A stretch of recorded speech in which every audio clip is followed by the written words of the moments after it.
우리는 이 세상 살다 가니까 우리의 삶이 어떤 의미가 있는지 사실은 잘 모릅니다.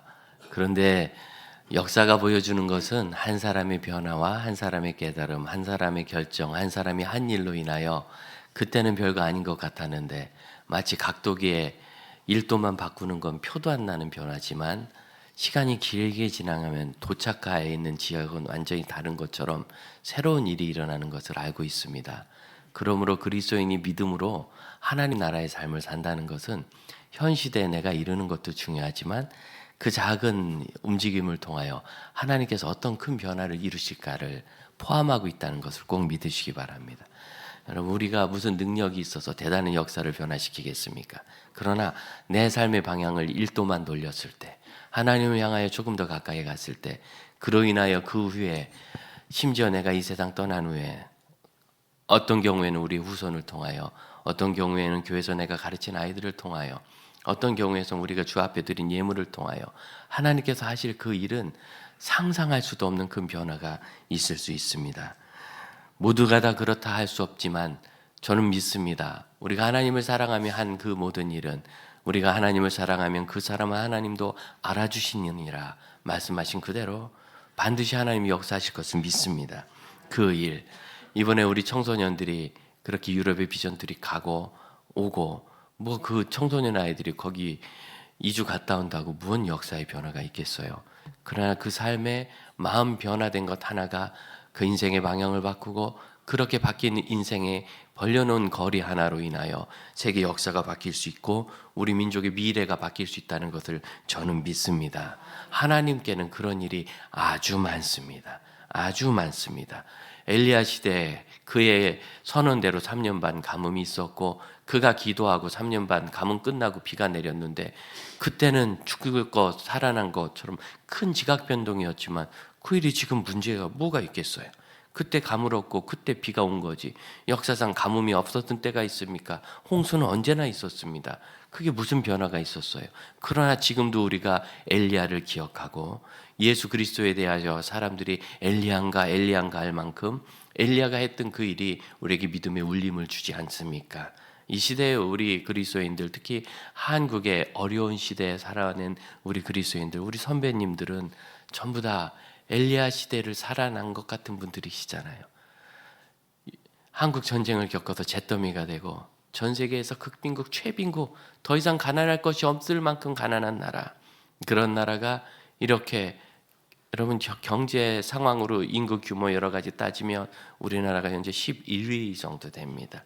1인당 GNP는 더 높은 나라들이 20나라 넘게 있지만 너무 인구가 적어서 큰 의미가 없고 그래도 규모가 수천만 이상 되는 나라들로 따지면 우리나라 경제 규모가 11위쯤 됩니다.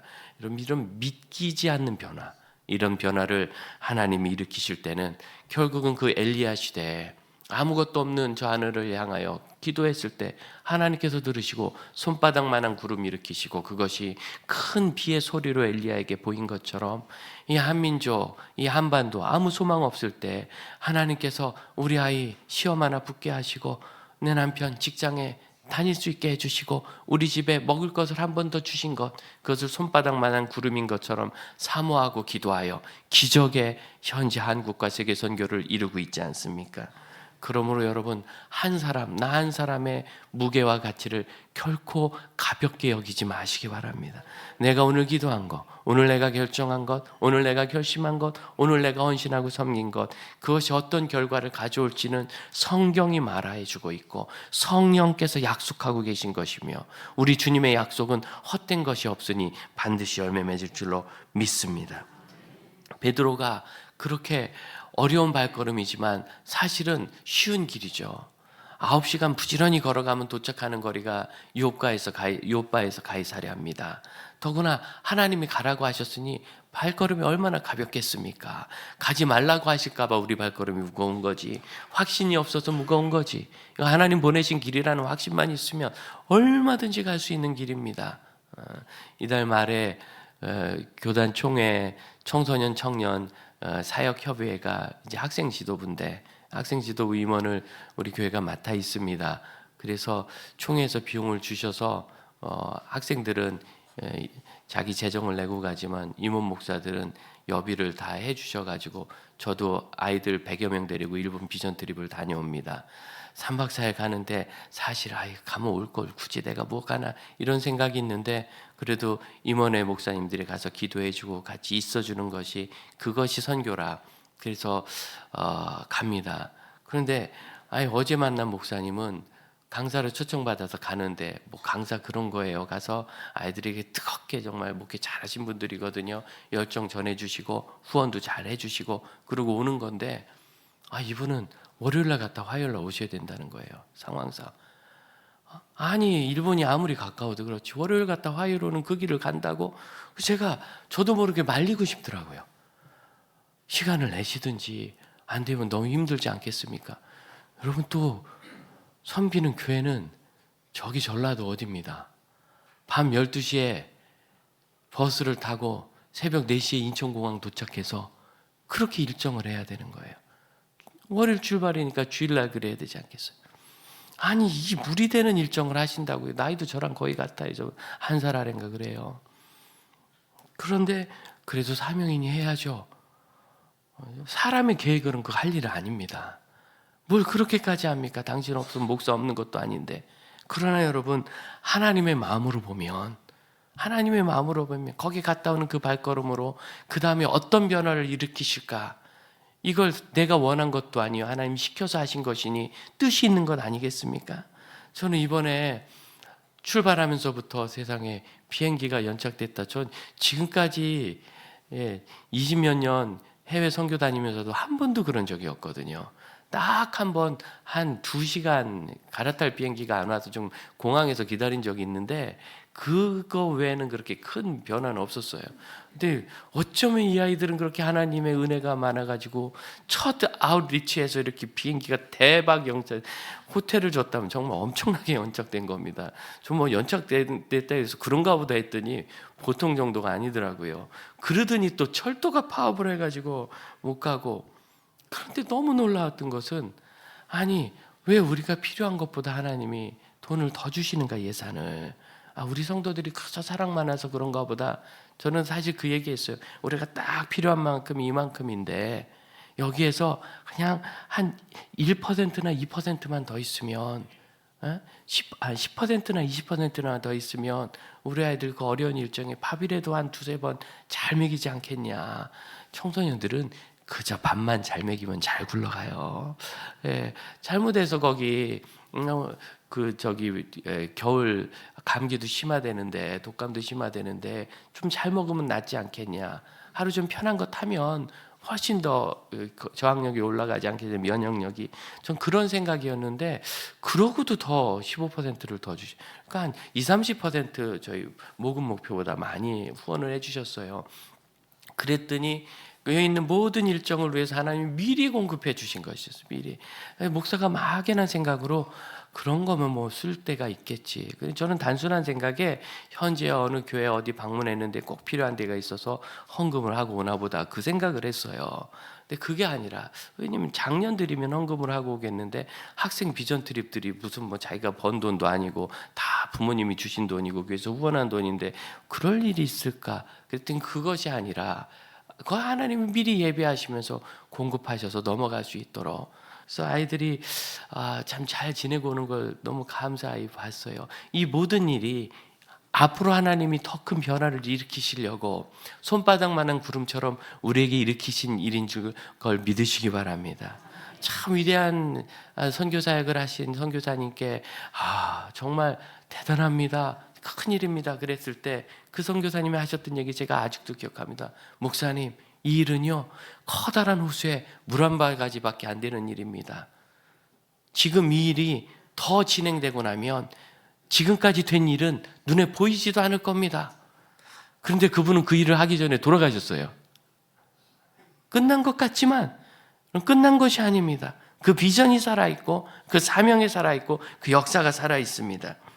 언제든지 우리가 왜 천국 같은 사람이 되어야 되는가? 그저 그렇게 인격이 훌륭한 어떤 사람, 여러분 그런 이야기가 아닙니다.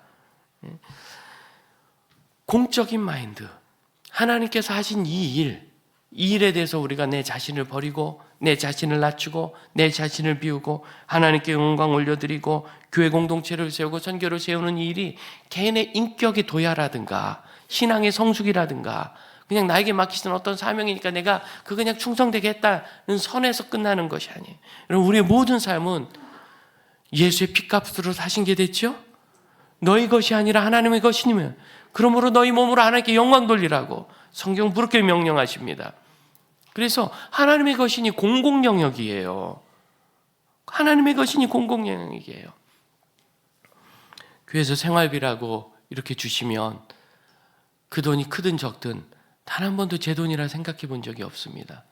목사 삶은 하나님 나라에 매달려 있는 거니 이건 다 하나님 공공 영역이고 헌금이라 내 거니까 내 마음대로 쓴다 생각해 본 적이 없어요. 괴롭긴 합니다. 이 사회가 자꾸 목사도 월급 받는 근로자니까 뭐 세금 내는 건 낼 수 있는데 자꾸 근로자다 회사처럼 특히 우리 젊은 형제들이 그런 얘기에 스트레스를 많이 받고 왔는지 교회에서도 그런 비슷한 발언을 하면 참 마음이 좋지는 않습니다. 뭐 근로자로 살으라 하나님이 하시면 얼마든지 살 수 있는데 한국 교회가 세계 유례 없는 선교 역사의 변화를 일으킨 것은 목사들이 근로자로 살지 않아서 그런 거예요. 남미에서 사역하는 목사님이 그 가난한 나라고요. 기독교 국가인데 뭐 신앙은 형편없죠. 선교사님이 제일 어려운 일이 뭐냐? 열심히 선교하고 제자들을 길러서 성도들이 한 150명 됐대요. 그러면 이제 거기 세운 현지인 사역자를 전임으로 세워야 되는데 성도들이 발끈한대요. 다 교회 와서 봉사하는데 왜 저 사람은 교회에서 월급 받으라 합니까? 우리처럼 다 사회에서 일하고 와서 자비량으로 사역해야지. 그렇게 하면 할 수 있지만 그렇게 하면 교회 일이 부응 안 되고 하나님 일이 부응 안 됩니다. 이걸 설득하는데 5년이 가도 설득이 안 된대요. 5년이 가도. 이게 안 되는 나라, 안 되는 교회의 특징입니다. 한국 교회가 처음부터 시작해서 그 초기에 전도사가 되시고 목사도 못했어요. 헌신하신 분들이 우리 은사이신 홍정길 목사님 아버님도 장사하신 분인데 너무너무 장사를 잘하신 분이에요.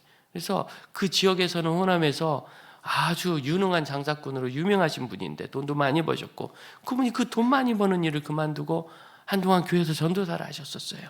시골에 있는 교회 섬기면서 그때 그렇게 유능한 분들이 사회에서 할 수 있는 일들이 있지만 접고 그만두고 교회에서 목사도 못 되고 전도사로 지금 같으면 신학해서 목사들끼리 많은데 그땐 그런 길이 없었어요. 그냥 다 그만두고 평양신학교 가야 되는 거니까 그걸 못 해가지고 전도사로 이렇게 사역하고 그럴 때 그걸 교회가 그 작은 교회가 없는 헌금 걷어서 전도사님 사례를 얼마라도 드리면서 그분이 교회에 집중하도록 하여 교회가 부흥하면서 한국 사회가 부흥하지 않았습니까? 그럼 기독교 정신이 없으면 세계에 자유주의, 자본주의, 민주주의 이건 없는 겁니다. 그것이 잘못 해석된 것이 공산주의고 사회주의며 그것이 건강하게 해석된 것이 자유주의고 자본주의고 그렇습니다. 이 자본이란 말이 우리에게 굉장히 부정적인 어감이 있어서 그렇지 참 좋은 일입니다. 좋은 일. 그래서 이 사회가 잘 선 겁니다. 언제든지 하나님이 하시는 이 변화를 말씀에 서 있는 한 사람을 통하여 이루시는 것을 믿고 그런 공공 영역의 삶을 사시기를 축복합니다. 세상은 돈이 전부고 인생 지나면 끝이라 말할 때 거기에 넘어가지 마시고 아직도 할 일이 있다.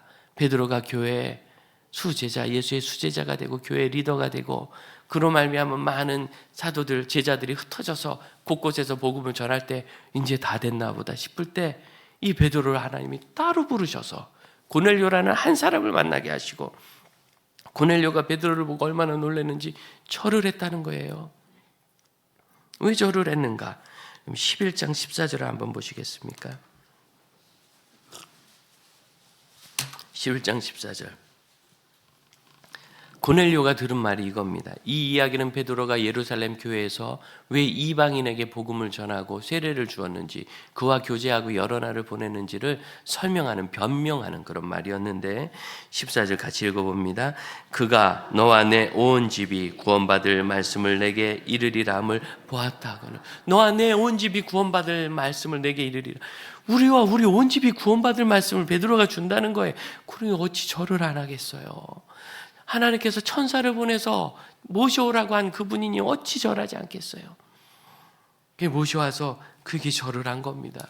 그러면서 그 구원의 말씀을 듣겠다니 베드로가 그 구원 말씀을 전하셨어요. 15절, 말을 시작할 때, 끝났을 때도 아닙니다. 그 말을 시작할 때 성령이 그들에게 임하시기를 어떻게 처음 우리에게 하신 것 같이 각 지역의 말을, 방언을 막 이야기하면서 불이 임하고 바람이 일어나고, 이게 처음 그들에게 임한 것이죠. 그래서 고넬료의 집에 임하신 성령의 모습이 방언이 있었는지, 폭풍이 있었는지, 소리가 있었는지, 불꽃이 있었는지 자세히 묘사되어 있지 않지만 우리에게 임하신 것과 같았다는 25절의 말씀을 통해 보면 같은 현상이 있었던 거예요. 왜 성령이 임하셨느냐면 너희 유대인 제자들과 이방인 고넬료가 다 하나님의 자녀들이다 하고 일치를 보여주는 말씀이거든요. 그 증거로 성령을 주신 거예요. 그러니까 이건 동일하게 같은 모양으로 역사하신 건 틀림없습니다. 의심할 바 없이. 그러니까 베드로가 그들에게 세례를 주었어요. 16절입니다. 16절. 내가 주의 말씀에 같이 읽어볼까요? 요한은 물로 세례를 베풀었으나 너희는 성령으로 세례를 베풀리라 하신 것이 이 놀라운 약속, 성령으로 세례를 베풀리라. 이 일이 그렇게 일어났구나. 여러분, 사람이 무슨 능력으로 성령으로 세례를 베풀어요? 한동안 한국교회 부흥사님들이 참 귀한 역할을 많이 하셨고, 저를 포함한 우리 선배들은 부흥사들 없었으면 믿음이 이렇게 뜨겁게 성장 못했을 겁니다. 좋은 일 많이 하셨는데 가다 보면 실수도 많이 하셨어요. 그 중에 하나가 성령 받으라 이런 거였던 것 같아요. 자기가 뭔데 막 갖다 줘? 아니죠. 조심해야 돼요. 그래서 자꾸 성령님을 우리가 막 시켜먹는 존재로, 하나님이십니다. 하나님, 우리가 경배해야 될 하나님이십니다. 베드로는 복음의 말씀, 구원의 말씀을 전한 거예요. 그런데 구원의 말씀 전하는데 성령이 임한 거예요. 그래서 여러분, 성령 세례를 베푸는 게 뭡니까? 성령으로 세례를 주는 게 아니라 복음의 말씀을 전하고 복음의 증인이 되는 겁니다. 그런 그때 성령이 임하셔서 복음으로 인한 구원의 세례와 성령의 세례는 여기서 일치되는 것을 우리가 알 수 있어요. 그래서 세례를 베풀리니 17절입니다. 같이 한번 읽어볼까요? 그런즉 하나님이 우리가 주 예수 그리스도를 믿을 때 주신 것과 같은 선물을 그들에게도 주셨으니 내가 누구이기에 하나님을 능히 막겠느냐. 우리가 어떻게 그 일을 막느냐, 우리가 그 일을 어떻게 막느냐. 여러분, 여기는 능히 막겠느냐, 이 두 가지, 금지할 능력이 있느냐, 이런 표현입니다. 여러분, 하나님이 하시는 일을 사람이 막을 수 없습니다. 성경은 말합니다. 사람이 막으려 하면 그 하나님의 나라가 그를 넘어뜨리고 무너뜨릴 것이요. 우리가 공공의 삶을 살아야 될, 하나님 나라의 공공의 삶을 살아야 될 큰 이유가 여기 있습니다. 그리스도인들도 그렇고 특히 우리 목회자들 그렇게 되기 쉽고 앞에 있다 보니까 교회에서 리더십이 되고 장로님, 권사님, 리더들 이렇게 되면 오해를 하시는데, 내가 무슨 큰 걸 알고 큰 걸 깨닫고 큰 권세가 있고 영성이 있는 것으로 조심하셔야 합니다. 그렇게 넘어지고 그렇게 실패하는 겁니다. 하나님의 나라를 사람의 생각과 판단으로 주도하다 보면 부딪히면 내가 꺾이고 무너지게 돼 있어요. 그 나라를 막아서면 안 되고 가로막으면 안 되고 항상 내 생각과 다른 하나님이 일해 가시는, 기가 막히지 않습니까? 우리가 청소년들 아울리치 이렇게 제대로 보내는 건 처음인데, 오래전에 필리핀에 단기 선교 갔다 온 적은 있어요. 그런데 이렇게 아울리치를 제대로 답사 잘하고 오라고 보내는 게 처음인데, 이 역사에 기가 막힌 난관을 초기에 겪게 하시고, 그것을 우리 아이들이 극복할 수 있는 재정적인, 또 사실 그 재정 없었으면 저한테 많이 전화 오면 기차역에서 밤새세요, 제가 그랬을 거예요. 제가 좀 독하거든요. 뭐 재정 하나님 안 주시면 기차역에서 자는 거지, 공항에서 자고. 어떻게 일을 다 공급하고 해나가시는지 신기하지 않아요? 비결은 하나입니다. 제가 계획해서 하나님 일을 한 것이 아니라 하나님이 열어가시는 걸 따라간 거예요.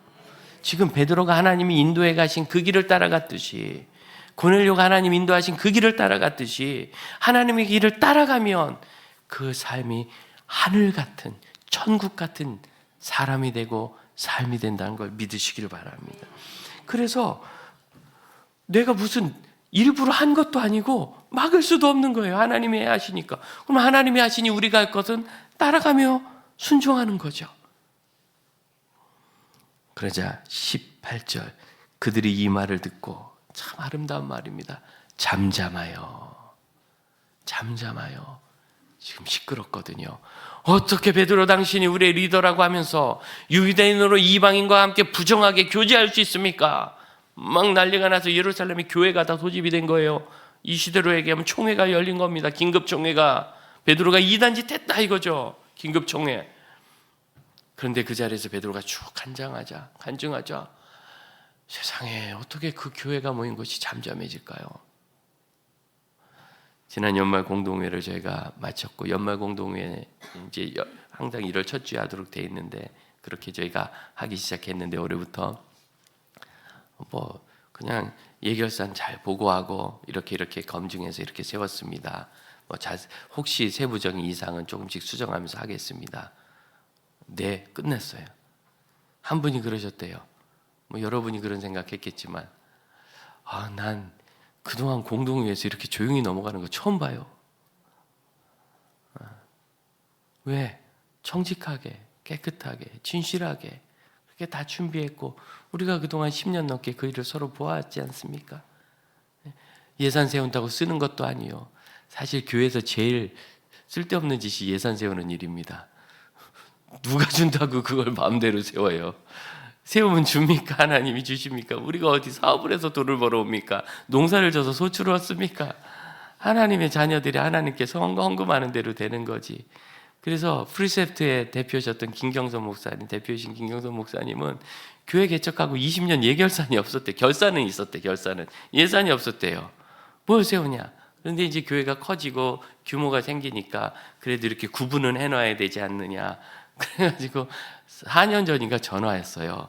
목사님, 내 부탁이 있는데, 혹시 예견사에서 한 번만 보여주면 안 돼? 그러세요. 왜요? 내가 비밀로 할게. 딴 데 유치하지 않을게. 아니, 예산을 처음 세워보는데 기준이 없네. 처음 교회 개척하고 20년 넘게. 큰 교회예요, 여러분. 큰 교회예요. 그래도 우리가 이 모든 일을 해나가면서 우리가 예산 세웠으니 이렇게 합시다, 그렇게 생각한 적 없습니다. 하나님 앞에서 겸손히 세우고 우리 교회 신앙의 고백대로 지우개와 함께 하나님께 드립니다. 하나님 고치시고, 저희는 이렇게 느낌이 있고 이렇게 판단했지만 하나님 결정하십시오. 이걸 못하면 교회가 아닌 거예요. 교회가 회사 흉내내는 거고 관공서 흉내내는 거예요. 하나님이 어떻게 해나가시는가를 보고 잠잠하며 하나님께 영광을 돌려. 왜 영광을 돌릴까요? 지금 그가 고넬료를 처벌하고 왔다는 것도 아니고, 고넬료의 집을 망쳤다는 것도 아니고, 베드로가 망했다는 것도 아니고, 뭐죠? 구원받은 한 가정과 집안이 늘어났대요. 영광 돌릴 일 아닙니까? 그럼 하나님의 일은 선지자와 연관해서 이렇게 말씀하십니다. 선지자가 무슨 말이든 하였는데 그 말이 결과가 있어서 그걸 증험이라 했습니다. 결과가 있어서 그 말대로 되면 그는 하나님의 뜻을 전한 것이요, 그러지 않으면 아니라. 한국교회에서 선지자 흉내내고 그런 척하는 사람들, 특히 자매들 중에 많아요. 그래다 죄다 또 권사님들이더라고.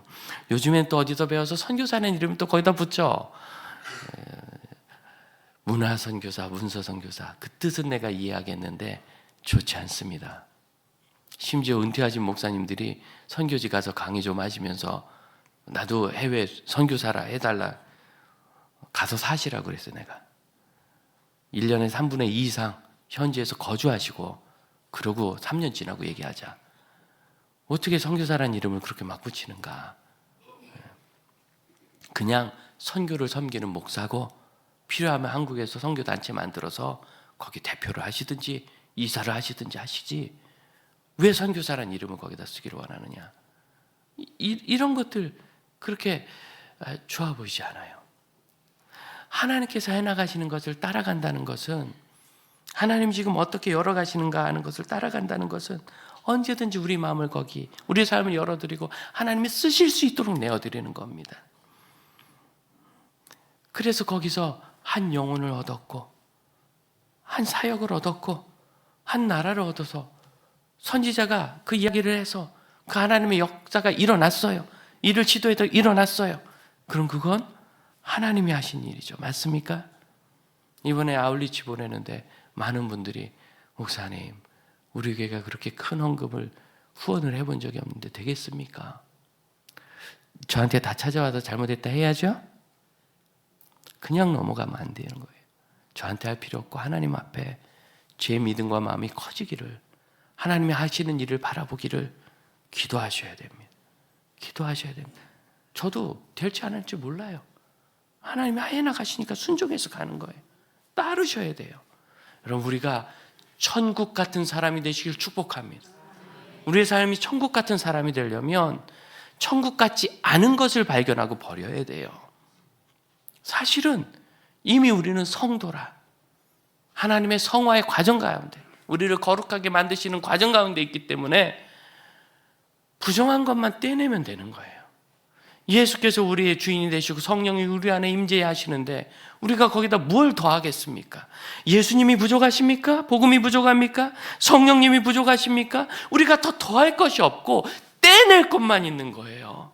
믿음 없는 것, 세속적인 것, 사회적 기준으로 사는 것, 학교를 하듯 관공서를 하듯 기업을 하듯 교회를 하려고 하는 것. 제일 심한 거, 목사들은 노예에서 만나니까 다른 교회가 하는 참 은혜롭고 뜨거운 일을 보고 외워야 되는데 야매로 요령 부리는 걸 듣고 오면 그럼 되겠다, 쉬워 보이거든요. 흉내내고, 장로님들 노예에서 만나서 다른 교회 이상한 거 하는 거 이렇게 줄여가고 이렇게 없애고 이런 거 들어와서 흉내내고, 우리 성도들 이전교회에서 내가 했을 때 편하고 재밌었던 거 좀 버릇없지만 한 번만 더 물읍시다. 그 이전 교회 그렇게 부흥했습니까? 그렇게 뜨거웠습니까? 예배하고 눈물 나고 막 헌선교하고 싶고 그랬습니까? 그런 공동체가 아니라면 이전에 있는 것 모두가 지나가게 하십시오. 우린 성령의 인도를 따르는 교회입니다. 우리 교회 제가 14년 전에 처음 사역하기로 했을 때 우리 장로님들 40 초반에 목사에 아주 어떻게 생각하면 버릇없는 얘기, 저는 성경대로 해야 합니다. 우리 교회는 원래 이렇게 했습니다. 우리는 이런 전통입니다. 그렇게 말할 거면 전 안 합니다. 그럴 거면 제가 초대형 교회로 가죠. 어차피 뭐 그렇게 할 거. 그런데 이 이야기를 기쁘게 받아주셔서 그때나 지금이나 한결같이 성경이 이를 지지하는가? 이것이 하나님의 역사를 이루기 위한 것인가? 이것이 우리 교회의 기준이에요. 또한 그때 말씀드린 게 이겁니다. 그 뜻 중에 하나는 이겁니다.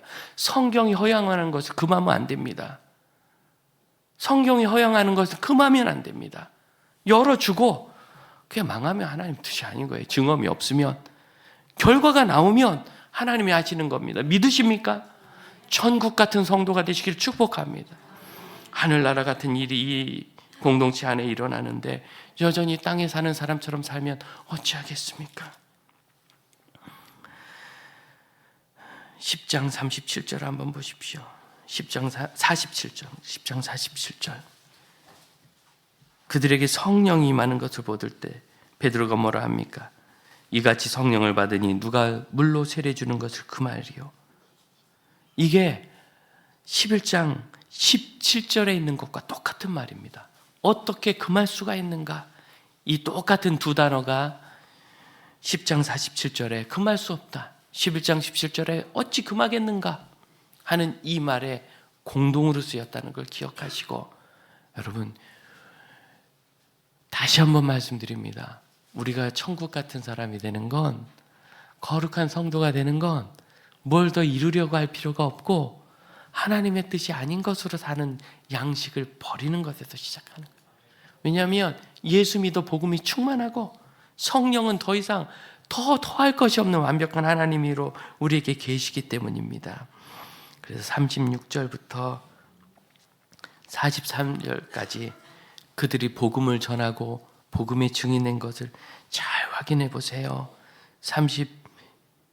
36절 주 예수 그리스도로 말미암아 화평의 복음을 주셨고, 37절 그 복음의 증거를 예수께서 수많은 기적으로 다 보여주셨고, 38절 모든 사람을 고치셨어요. 39절 우리는 이 모든 일의 증인이라, 증인 거기 동그라미 치시고, 41절 택하신 증인, 증언하라고 증인 세워주셨고, 그래서 택하신 증인이며, 42절 명하사, 42절 마지막 증언하게 하셨고, 동그라미 치세요. 명령받은 증인이에요. 그래서 43절 그에 대하여 모든 선지자도 증언하여, 할렐루야, 모든 선지자가 증언하여. 이 설교를 한 베드로에게 주님께서 이렇게 말씀하셨습니다. 너는 베드로라, 내가 이 반석 위에 교회를 세우리니 바로 이 증언의 반석이에요. 주는 그리스도시여 살아계신 하나님이라는 복음의 증언 위에 교회를 세우셔서, 그 교회는 복음 위에 서 있으면 흔들리지 않아요. 반석입니다. 그럼 그게 베드로에게만 맡기셨는가? 마태복음 18장 18절을 보면 너희가 땅에서 매며 하늘에서 매고 땅에서 풀면 하늘에서 풀리리라. 베드로에게 하신 똑같은 말씀을 12 사도들에게 하셨어요. 그럼 사도들에게 하셨는가? 아니요.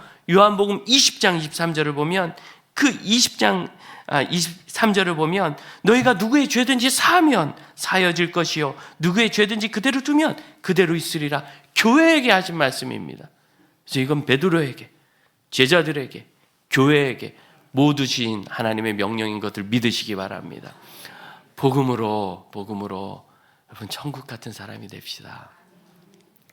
오래전 제가 95년도부터 5년간 인천에 있는 교회에서 섬겼는데, 우리 목사님이 키가 좀 크시고 약간 통통하시고 피부가 뽀얗셔서 속으로 제가 생각했어요. 은근 소세지 닮았다. 통통하시고. 그런데 늘 웃으세요. 마음이 편안하시고. 오늘 저한테 물어요. 홍전도사 방언할 줄 알아? 해봤어? 그럼요. 제가 고등학교 때 감리교회 다니면서 그 신앙의 경험이 또 옛날엔 뭐 교단과 상관없이 다 중요했잖아요. 방언도 하고 예언도 하고 병 고치는 일도 많이 있고 영혼 돌아오고 부흥하고 하는 다 경험해봤죠.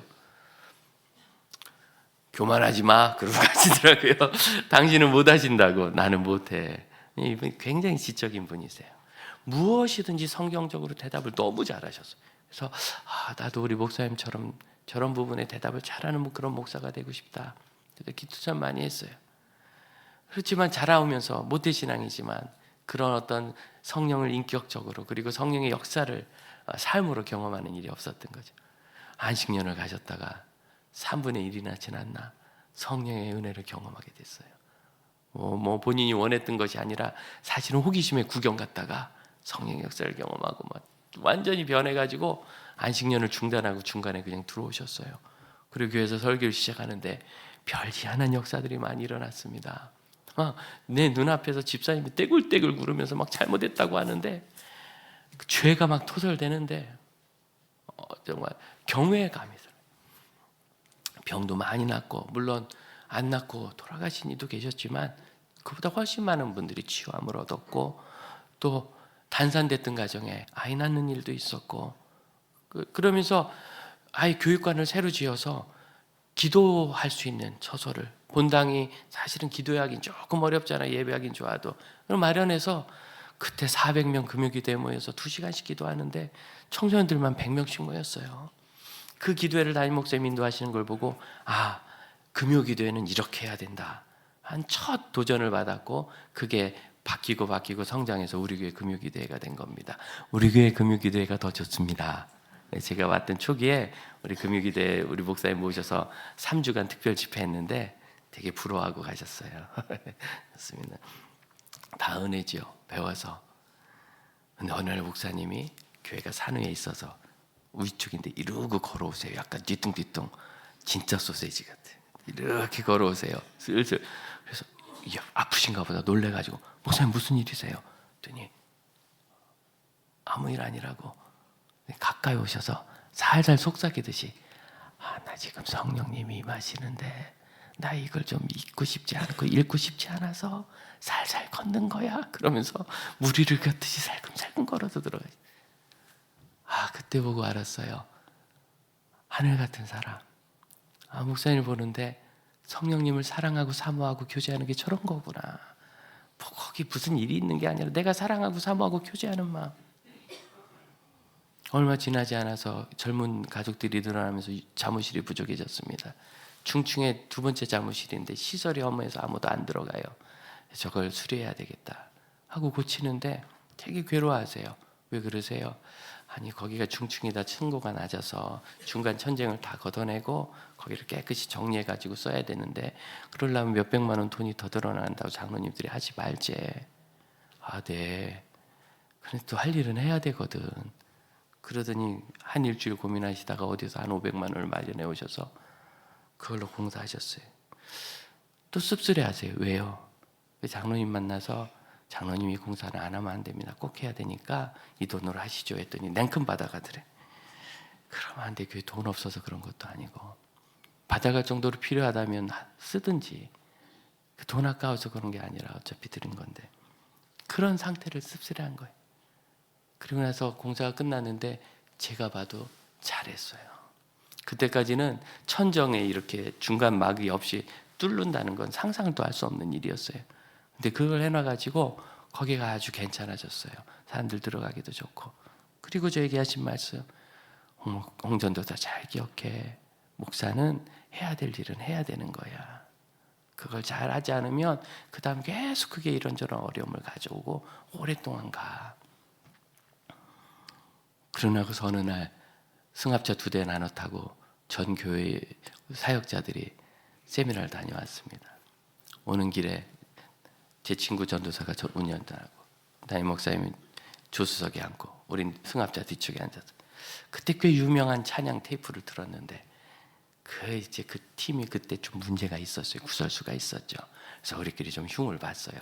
뒷담화한 거예요. 뭐 알지도 못하는 사람들인데 그렇대더라 저렇대더라 목회자들이니까 아는 것 같고 얘기하고 있는데 갑자기 앞에서 왁 하는 소리가 나요. 깜짝 놀랐어요. 그러더니 담임 목사님 막 우세요. 휴지를 몇 장을 젖히더라고 막 울어 애기처럼. 우리는 놀래가지고 얼음 대추만 사라진 거예요. 근데 목사님이 좀 이따 진정하시더니 뭐라고 하시느냐면 하나님이 교회를 세우시고 이 땅을 고치시는데 그 얘기는 우리는 교회도 잘 못 고치는 것 같고 교회가 바로 복음으로 서야 되는데 목회자들이 힘이 없으니 그걸 못 걸어가고 그러니 교회가 이 땅을 고치는 역할도 못하고 손가락질 당하고 그 가슴 아픈 거죠. 하신 말씀은 딱 2마디예요. 하나님이 교회를 주시고 우리를 교회에 세우신 건 교회를 건강하게 하고 이 땅을 고치시는 건데 말이야. 저는 그때 하늘의 사람, 천국 같은 사람이 어떤 생각을 해야 되는지 그 방식을 깨달았습니다. 같은 찬양을 들으면서 앞에 있는 목사님과 뒤에 있는 우리는 완전히 달랐어요. 그때 흉보는 말을 제일 많이 한 사람이 누구였을까요? 저였어요.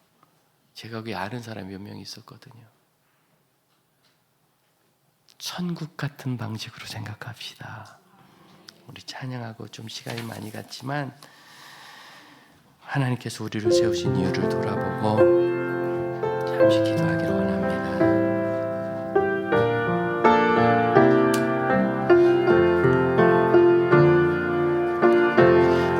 우리는 주의 백성이오니 주의 그 긍휼을 선포합니다.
예수 생각하고 베드로 생각하며 우리 믿음의 선배들을 생각합니다. 우리에게 천국 같은 삶을 보여준 그들, 그로 인하여 저희가 믿음에서 파선치 않고 여기까지 왔으며 삶의 방향을 정하였나이다. 또한 주님, 이제 이 땅에서 저희를 천국 같은 사람으로 세우시오니 베드로가 그 열쇠가 되었고 사도들이 그 열쇠가 되었고 초대교회가 그 열쇠가 된 것처럼 저희가 그 열쇠가 되어 누군가에게 천국을 보여주는 천국 같은 사람이게 하여 주옵소서. 지금은 우리 주 예수 그리스도의 은혜와 하나님의 크신 사랑과 성령의 역사하심이 하늘 같은 삶을 살고 천국 같은 사람으로 서는 믿음의 형제자매들에게, 이 땅의 모든 천국 백성들에게 이제로부터 영원토록 함께 하실지어다. 아멘.